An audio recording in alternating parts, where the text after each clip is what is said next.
Saya mau update dulu ya. Jadi ini adalah hari yang ke-8, hari di mana kita bersama-sama sebagai orang Pantekosta ya. Jadi ini adalah hari ke-8 kita memperingati hari Pantekosta ya. Jadi ini adalah sebuah momen yang sangat penting. Jadi jangan sampai kita melewatkannya bersama-sama Bapak Ibu ya. Jadi 2 kali karena ini adalah setiap malam sepanjang dari tanggal 18 ya. Jadi dari tanggal 19 itu ada doa-doa ya di komit-komit, baik youth juga ada ya, hari Sabtu nafas ya. Jadi saya melaporkan apa yang di komit di bawah saya aja ya, karena tadi saya belum sempat tanya Pak Beni dan yang youth juga saya belum sempat tanya, tapi sekedar dengar-dengar saja ya. Jadi kita melihat kuasa Tuhan dicurahkan terjadi di tengah-tengah doa-doa 10 malam kita, dan di komit yang ada di bawah saya Bapak Ibu ada beberapa orang yang sudah dibaptis oleh Roh Kudus. Kita kasih kemuliaan buat Tuhan Yesus. Dan saya percaya juga di komit-komit yang lain juga terjadi baptisan Roh Kudus, dan orang-orang disegarkan kembali, mereka yang sudah lama mungkin tidak mengobarkan karunia-karunia roh atau berbahasa roh ya. Udah pernah berbahasa roh beberapa tahun yang lalu tapi belum pernah dipakai, dilatih terus ya. Dan hari itu mereka dilawat oleh Tuhan. Dan saya hari Kamis kemarin ya, jadi agak suaranya serak gara-gara Kamis kemarin, baru kemarin itu kita doa sampai jam 8:30 ya. Saya juga ngalamin kembali bagaimana saya awal mula dibaptis oleh Roh Kudus. Saya ngalamin hal itu ya, luar biasa. Saya melihat bahwa ketika kita mengundang Roh Kudus akan hadir. Amin. Hari ini saya percaya juga Roh Kudus ada di tengah-tengah kita. Amin. Bapak Ibu yang kekasih dalam Tuhan, sebagaimana tema saya, judul khotbah saya adalah yang biasa menjadi luar biasa. Coba Bapak Ibu lihat teman kiri kanannya ya. Coba lihat ya. Kamu yang biasa akan jadi luar biasa. Amin. Amin. Ya, kalau ada di antara Bapak Ibu di tempat ini yang sudah merasa luar biasa, ya enggak apa-apa, tambah luar biasa. Amin. Iya, puji Tuhan. Karena saya merasa, kenapa saya ambil tema ini? Saya merasa adalah saya manusia, saya adalah pribadi yang sangat biasa, dan saya bisa berdiri di tempat ini karena kuasa Roh Kudus yang mengajari hidup saya dari hari ke hari, Bapak Ibu. Jadi jangan kita merasa ya saya nothing, saya nggak ada apa-apanya. Tapi kalau kita ada di dalam tangan Tuhan yang tidak masuk hitungan bagi manusia, kita menjadi orang yang diperhitungkan oleh Tuhan. Amin. Bapak Ibu yang kekasih dalam Tuhan, mengubah keadaan seseorang yang biasa menjadi luar biasa adalah spesialisnya Tuhan. Amin. Itu adalah spesialisnya Tuhan kita.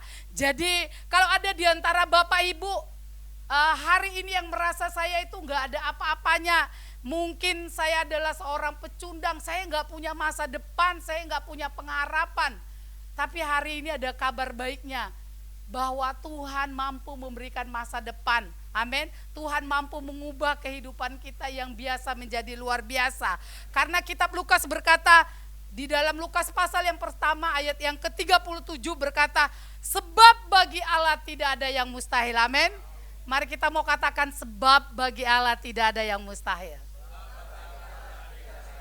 Amin. Saya juga sangat-sangat beriman tentang pembangunan gereja ini Bapak Ibu. Kalau di menara doa pasti kita akan berdoa buat pembangunan gereja ini ya. Kita percaya, kalau dipikir-pikir saya salah satu orang yang mikir gitu, maksudnya kalau Pak John bilang bisa belasan miliar ya Pak ya. Saya pikir dari mana ya Tuhan uangnya. Kalau melihat benar ini Bapak Ibu, kalau ngelihat jemaat kita bukan kalau dibilang 1, 2, sampai 10 lah mungkin ya. Ada yang tajir memang. Tapi Bapak Ibu, yang tajir senyum. Ada sih yang tajir Bapak Ibu. Tapi bilangannya itu maaf ya Pak John karena saya nggak ngelihat PP ya. Ngelihat tampang doang Bapak Ibu. Dan lihat mobil yang parkir Bapak Ibu. Itu manusiawi ya.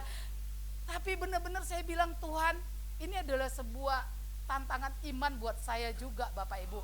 Ya, saya sebagai full timer, Tuhan, saya hanya bisa berdoa Tuhan, apa yang saya nggak bisa kasih lebih banyak, saya pikir ya. Tapi saya berdoa, saya percaya, apalagi doanya Pak John saya dengar tanpa hutang Bapak Ibu. Tanpa hutang Pak Fendi. Tapi yang pasti kita nggak minta sama Pak Fendi, minta sama Tuhan ya Pak Fendi ya. Amin, amin, amin. Bapak Ibu, udah dirobohkan tadi saya ke situ siang. Beneran saya berdiri situ nggak ada yang mau saya suruh foto, ya ampun pikir saya. Tadi saya ke situ saya bilang, Tuhan, ini udah roboh bagaimana bangunnya ya Tuhan. Duit kami di bank kata Pak John cuma berapa miliar doang. Bagaimana yang miliaran selanjutnya? Tapi itulah bagi Tuhan tidak ada yang mustahil, amin. Ya, apa yang saya bawakan hari ini adalah sebuah tantangan iman buat saya dan saya mau membagikan kepada kita supaya kita mungkin ada di antara kita yang merasa saya biasa-biasa aja. Saya nggak punya hal yang lebih, punya talenta atau punya kepintaran atau punya kekayaan atau punya apapun dalam hidup saya yang lebih saya nggak punya. Tapi bagi Tuhan nanti kita melihat bersama-sama bagaimana Tuhan bisa mengubah. Bapak Ibu boleh ditampilkan ayatnya. Jadi PowerPoint saya hanya ayat saja Bapak Ibu ya. Mari kita mau baca bersama-sama Bapak Ibu. Kita melihat bagaimana air menjadi anggur itu diubahkan oleh Tuhan secara luar biasa Bapak Ibu. Kita mau lihat di dalam Yohanes, kita sama-sama membaca ayat ini Bapak Ibu. Ini adalah terjemahan sederhana Indonesia. Saya belajar dari Pak John karena suka ngutip terjemahan sederhana Indonesia.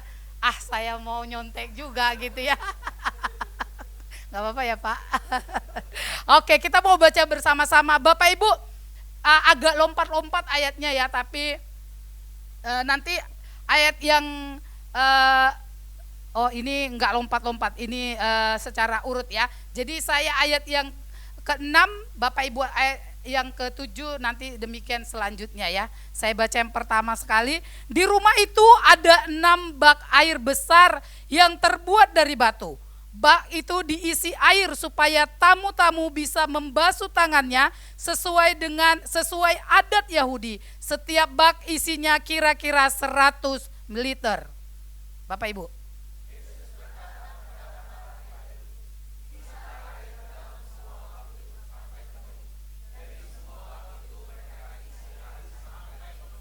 Kemudian dia berkata kepada mereka, sekarang ambillah sedikit air yang ada di situ dan berikanlah kepada pengurus pesta. Mereka pun melakukan seperti yang dikatakan Yesus.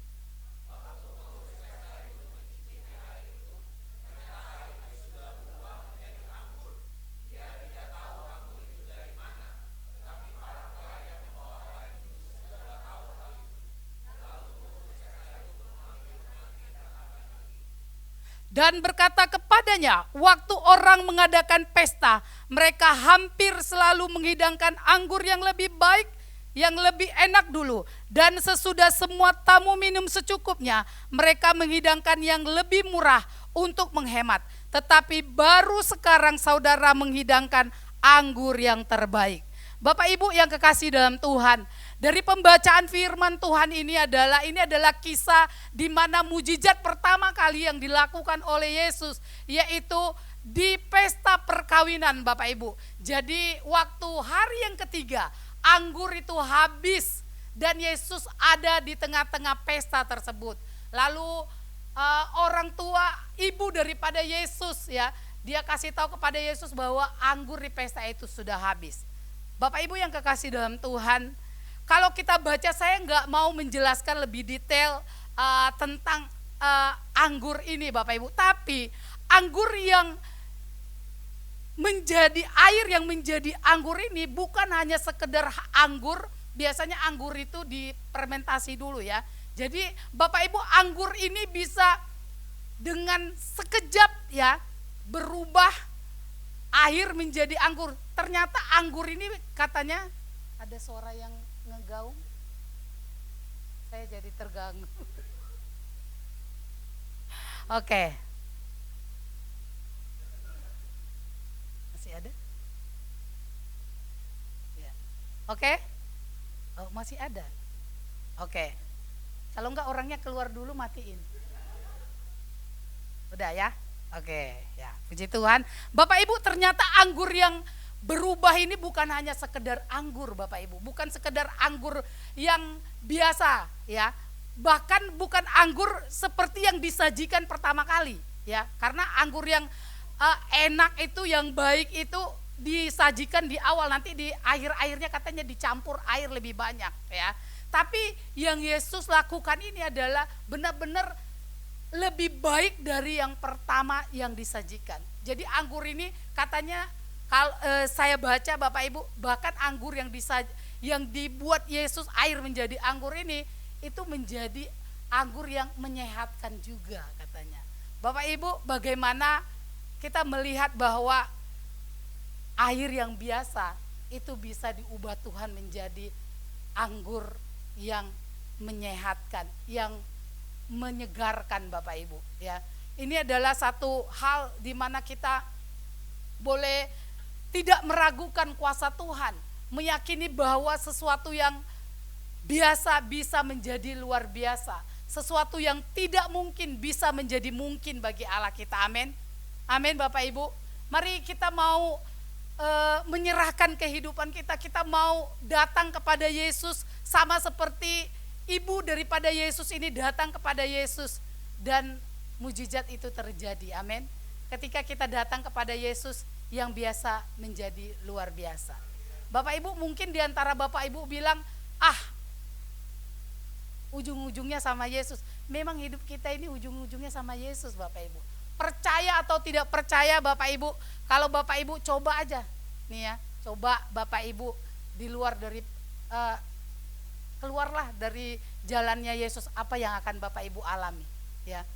Jadi kita mau meletakkan kehidupan kita, kita mau percaya bahwa Yesus sanggup melakukan sesuatu yang biasa menjadi luar biasa. Dan Bapak Ibu, mari kita mau melihat, saya ada 3 kesaksian yang saya ingin bagikan kepada Bapak Ibu. Bagaimana orang-orang boleh mengalami, orang-orang yang biasa boleh mengalami kuasa Tuhan yang luar biasa, sehingga hidup mereka mengalami perubahan yang luar biasa. Bapak Ibu, yang pertama itu adalah kalau Bapak Ibu pernah dengar cerita tentang Smith Wigglesworth. Kalau saya lafalnya salah nanti bisa diperbaiki. Tapi Bapak Ibu ngerti lah ya maksud saya ya. Ya, Bapak Ibu ya. Ya. Jadi bagaimana kalau Bapak Ibu melihat, kalau Bapak Ibu membaca, adakah ya di antara Bapak Ibu yang pernah tahu cerita tentang seorang penginjil Smith Wigglesworth? Ada yang tahu? Bapak Ibu, ada yang tahu ya? Rata-rata Bapak Ibu tahu ya bagaimana dia adalah orang yang sangat-sangat biasa ya. Dia pekerjaannya cuma tukang pipa, tukang ledeng ya. Dia buta huruf. Yang ngajar dia baca itu adalah istrinya sendiri ya. Jadi pekerjaan dia hanya tukang ledeng biasa. Enggak, kebetulan sih istrinya seorang hamba Tuhan juga ya Bapak Ibu. Jadi istrinya yang mengajar dia membaca, dia seorang yang buta huruf ya. Tapi apa yang terjadi waktu dia mengalami baptisan Roh Kudus ya. Waktu dia mengalami baptisan Roh Kudus, dia mengalami juga sesuatu yang ajaib dalam kehidupannya ya. Dia bukan hanya bisa membaca, walaupun dia diajar sama istrinya. Yang dia baca itu enggak bukan hanya Alkitab saja ya. Jadi Bapak Ibu, baca Alkitab itu sumber hikmat, amin Bapak Ibu, saya ingat di sini ada kalau nggak salah, salah satunya Suster Wati, karena dulu dia anak yang dia jaga ya, itu pernah tinggal kelas. Jadi dia bilang, dia ajarin baca firman Tuhan, dia suruh baca firman Tuhan, anak itu jadi pintar. Luar biasa Bapak Ibu ya. Iya, itu ada Suster Wati yang cerita ke saya, anak itu jadi pintar ya, karena firman Tuhan adalah sumber hikmat yang mampu mengubah kehidupan kita yang biasa menjadi luar biasa Bapak Ibu. Saya kembali kepada cerita penginjil yang namanya Smith itu. Bagaimana dia mengalami Tuhan ya, bagaimana dia mengalami satu perubahan yang besar dalam kehidupannya ya. Kalau nggak salah dia pernah membangkitkan orang mati puluhan kali ya. Dia orang buta, orang tuli, apapun penyakitnya pernah lewat hidupnya mengalami kesembuhan. Amin. Bapak Ibu, kita percaya bahwa kuasa Tuhan adalah kuasa yang tidak terbatas, yang mampu mengubah segala sesuatu. Mari kita mau baca ayat yang selanjutnya Bapak Ibu, di dalam Kisah Para Rasul ayat yang keempat, ayat pasal yang keempat, ada juga di slide Bapak Ibu, saya akan bacakan kepada Bapak Ibu. Kisah Para Rasul 4 ayat yang kedua, ayat yang keempat, ayat yang ke-13 sampai ayat yang ke-14. Di sana dikatakan bahwa orang-orang itu sangat marah karena mereka mengajar orang banyak dan memberitakan bahwa dalam Yesus ada kebangkitan dari antara orang mati. Tetapi di antara orang yang mendengar ajaran itu banyak yang menjadi percaya, sehingga jumlah mereka menjadi kira-kira 5.000 orang laki-laki. Ketika sidang itu melihat keberanian Petrus dan Yohanes dan mengetahui bahwa keduanya orang biasa yang tidak terpelajar, heranlah mereka dan mereka mengenal keduanya sebagai pengikut Yesus. Bapak Ibu yang kekasih dalam Tuhan, bagaimana kita juga sama-sama tahu bagaimana Tuhan memakai kehidupan seorang yang sangat-sangat biasa ya. Mereka adalah Petrus dan Yohanes ya. Mereka adalah orang-orang yang sangat biasa, bagaimana Tuhan mengurapi mereka ketika mereka mengalami baptisan Roh Kudus dalam kehidupan mereka. Mereka hanya seorang nelayan Bapak Ibu ya. Bahkan Yohanes ini adalah, kalau dibaca Bapak Ibu, dia adalah orang yang masih muda ya, masih beranjak dari remaja ya. Jadi dia adalah orang yang masih sangat muda, yang tidak punya banyak pengalaman dalam kehidupannya.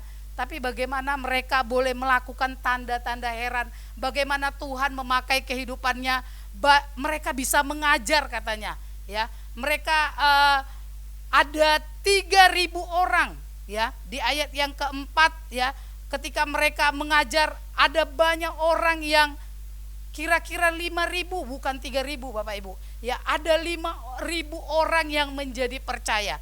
Saya percaya bahwa bukan karena kehebatan, bukan karena kepintaran mereka ya, orang asal usul mereka nelayan, bagaimana mereka bisa membawa jiwa 5.000, nggak main-main Bapak Ibu ya. Itu kalau bukan pekerjaan daripada Roh Kudus nggak mungkin itu terjadi ya. Jadi kita percaya bahwa sesuatu yang luar biasa boleh kita kerjakan kalau kita ada di dalam Tuhan. Amin ya. Mari kita bersama-sama optimis, percaya bahwa pembangunan gereja kita bisa selesai. Uangnya dari mana? Uangnya dari Tuhan. Amin. Iya. Kalau bukan Tuhan yang menggerakkan tadi yang disaksikan oleh Pak John 50 juta hari gini Bapak Ibu ya, kalau bukan Tuhan, kalau bukan karya Roh Kudus, enggak akan mungkin itu terjadi ya. Jadi saya percaya Bapak Ibu, setiap kita yang ada di sini, ketika kita mengalami baptisan Roh Kudus, yuk, kalau ada di antara Bapak Ibu yang belum mengalami baptisan Roh Kudus, ayo kita mau minta kepada Tuhan, karena ini adalah sebuah anugerah yang Tuhan berikan. Memang baptisan Roh Kudus tidak menyelamatkan, tapi baptisan Roh Kudus membuat hidup kita menjadi luar biasa. Amin. Membuat hidup kita akan berbeda dari orang-orang yang lain. Amin. Ini adalah sebuah garansi yang Tuhan berikan kepada kita. Amin. Kalau Bapak Ibu nggak percaya, baca di dalam Kisah Rasul pasal 2. Bagaimana orang-orang Kristen, bagaimana murid-murid Yesus, mereka melakukan sesuatu yang di luar nalar manusia. Ya, mereka bisa menginjil, mereka bisa berani berkorban, mereka bisa berani menghadapi yang namanya siksaan, aniaya, ya, dikucilkan. Bagaimana mereka bisa mengorbankan itu? Mereka bisa melakukan itu kalau bukan karena Roh Kudus yang memberikan mereka kemampuan. Amin. Bapak Ibu yang kekasih dalam Tuhan, saya ingat beberapa tahun yang lalu, karena saya adalah salah satu anak ITK angkatan hampir terakhir lah ya. Jadi sesudah saya masuk, saya ada di sini tuh tahun 1999. Jadi bagaimana setelah hampir 3 tahun saya di sini, kita itu setiap hari almarhum Om Daniel itu jam 9 malam kita doa sampai pagi jam 5. Bagaimana? Ya benar itu. Jam 9 malam nanti Tante Heti kasih kita makan, karena pasti ada makanan break ya. Jadi sampai jam 5 pagi kita berdoa. Bagaimana Tuhan melawat anak-anak, namanya Institut Teologi Karismatika kalau nggak salah ya dulu ya Pak John ya. Jadi saya salah satu angkatan anak ITK yang dimana saya melihat dan mengalami sendiri ya. Kalau nggak salah Ineke juga, tapi Ineke sekali-sekali doang masuknya. Kalau kita anak ITK, karena dia nggak anak ITK ya. Kalau kita anak ITK jadi wajib doa dari jam 9 sampai jam 5 pagi. Bagaimana kita dilawat sama Tuhan. Bapak Ibu, ada satu teman saya, bukan satu, ada 2 teman saya. Yang pertama namanya Pak Pendi, mungkin kena karena Pak Pendi orang lama ya. Namanya Otli. Otli ini adalah, saya nggak tahu sekarang bagaimana kabarnya. Saya cari di Facebook nggak ketemu ya. Dia ini yang namanya Otli ini orang dari Manado, pendiam. Jadi kalau nggak diajak ngomong dia nggak akan ngomong. Jadi kerjaannya cuma diam melulu. Kalau ditanya senyum, diam gitu ya. Tapi bagaimana malam itu Bapak Ibu, karena kita udah beberapa hari berdoa, terus kita lakukan itu, bagaimana Tuhan melawat dia. Ya, dia orang yang sangat pendiam dan orang yang kita anggap ini orang, ya ampun, memang dari daerah, memang tamat SMA langsung datang ke sini, bukannya orang yang udah melayani di sauna dibawa ke sini, enggak. Rata-rata dulu anak-anak sekolah Alkitab itu yang bandel-bandel gitu ya, yang mungkin gak jelas masuk ke sekolah Alkitab. Tapi Bapak Ibu, bagaimana Tuhan melawat hidup dia. Saya adalah orang yang menjadi saksi. Waktu dia mengalami baptisan Roh Kudus, 2 hari dia ketawa dalam roh. Beneran. Dia bahasa roh sambil ketawa ya, bukan kesurupan, karena kita tahu ya maksudnya, karena waktu itu ada juga pendeta Mas Anjar ya, jadi dia salah satu orang yang mentor kita juga yang dipercayakan almarhum Om Daniel ya.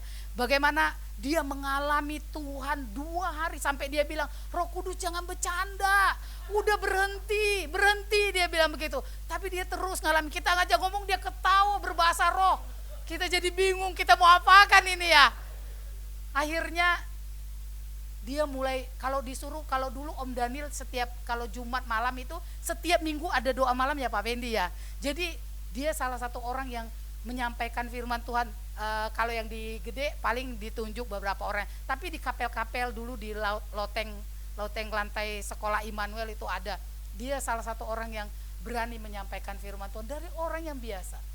Satu lagi Bapak Ibu, teman saya yang namanya, saya nggak perlu sebut namanya karena Bapak Ibu saya kasih clue, pasti Bapak Ibu nanti tebak aja sendiri. Bagaimana hidup dia datang dari orang Manado juga.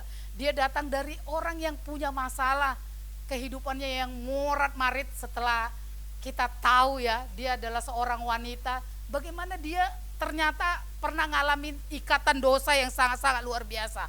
Tapi bagaimana ketika dia ngalamin, dia salah satu orang yang juga ya mengalami, kalau yang ini kelihat ya. Karena ini heboh Bapak Ibu. Karena ini heboh udah hampir seminggu kita dilawat Tuhan, gak berhenti-berhenti Bapak Ibu. Kayaknya rasa kita kita udah di sorga enggak ya ini ya gitu ya. Karena berubah, atmosfernya sangat berubah ya. Jadi dia salah satu orang juga yang dilawat sama Tuhan. Dia dari orang yang biasa, kerjaan dia yang mutar-mutar pulpen terus Bapak Ibu. Kayak laki-laki, mutar pulpen melulu, bingung kita ngapain orang. Tapi bagaimana dia waktu dia pelayanan di Taman Surya. Ya. Saya ingat banget Bapak Ibu, bagaimana kita mulai penginjilan ke Green Garden, saya juga ikut. Dia juga sempat sebentar ke Kapuk ya. Bagaimana Tuhan juga memakai hidup dia di Taman Surya. Ada banyak anak-anak muda dulunya di Taman Surya ya. Kalau nggak salah udah ratusan anak-anak, ya seratusan lah gitu ya, nggak ratusan, pokoknya seratusan mungkin ya. Yang saya ngelihat maksudnya anak-anak muda yang datang sama Tuhan diubahkan ya. Bapak Ibu, dari kesaksian saya ini, mari kita mau diyakinkan, kita mau menjadi orang Kristen yang percaya diri, amin. Kita yang biasa akan menjadi luar biasa ketika kita mendekatkan diri kepada Tuhan, ketika hidup kita menyerahkan ke dalam tangan Tuhan. Saya mau baca ayat yang terakhir Bapak Ibu, Yohanes pasal yang keempat, Yohanes 14 ayat yang ke-12. Di sana dikatakan, aku menegaskan kepadamu bahwa perkataanku ini benar. Setiap orang yang percaya kepadaku akan melakukan keajaiban-keajaiban seperti yang aku lakukan.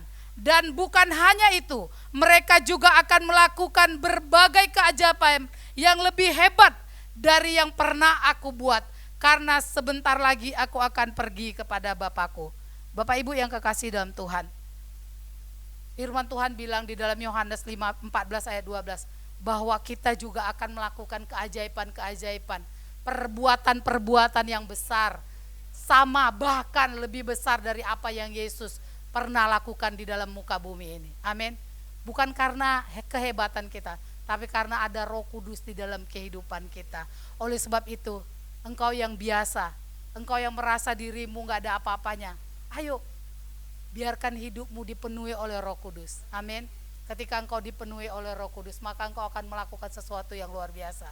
Salah satunya di depan saya ini seorang ibu janda Bapak Ibu. Iya, Bapak Ibu, Ci Acen ini adalah orang yang benar-benar baru-baru ini dia bersaksi.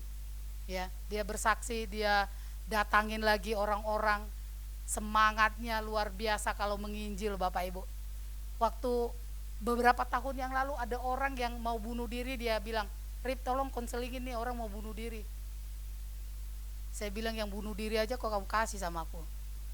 Bagaimana aku mau menolong ini orang? Tapi Bapak Ibu, ada puluhan orang yang udah dia bawa kepada Tuhan. Ya, dia yang biasa, dia maaf ya Ci Acennya karena udah pernah dikasih, dia sekolah juga nggak tinggi Bapak Ibu. Tapi bagaimana Tuhan bisa menyertai dia, mengurapi dia, membawa orang-orang kepada Tuhan. Itu karena kuasa Roh Kudus yang ada pada dia. Amin. Bapak Ibu, mari kita mau mengalami keluar biasaan Tuhan. Amin. Kita mau mengalami keluar biasaan Tuhan lewat pembangunan di gereja kita. Lewat hidup kita juga. Kalau ada di antara Bapak Ibu, Tuhan, aku kayaknya gak punya masa depan Tuhan. Kayaknya aku gak punya pengharapan Tuhan. Datang sama Yesus. Amin Bapak Ibu. Datang sama Yesus. Yesus kita luar biasa. Amin. Kalau ada orang menganggap engkau rendah, menganggap engkau remeh, menganggap engkau tidak ada apa-apanya, datang sama Yesus. Yesus bisa ubah hidup kita. Amin. Yesus bisa buat masa depan kita indah. Yesus bisa melakukan apapun di luar dari apa yang pernah kita pikirkan. Amin.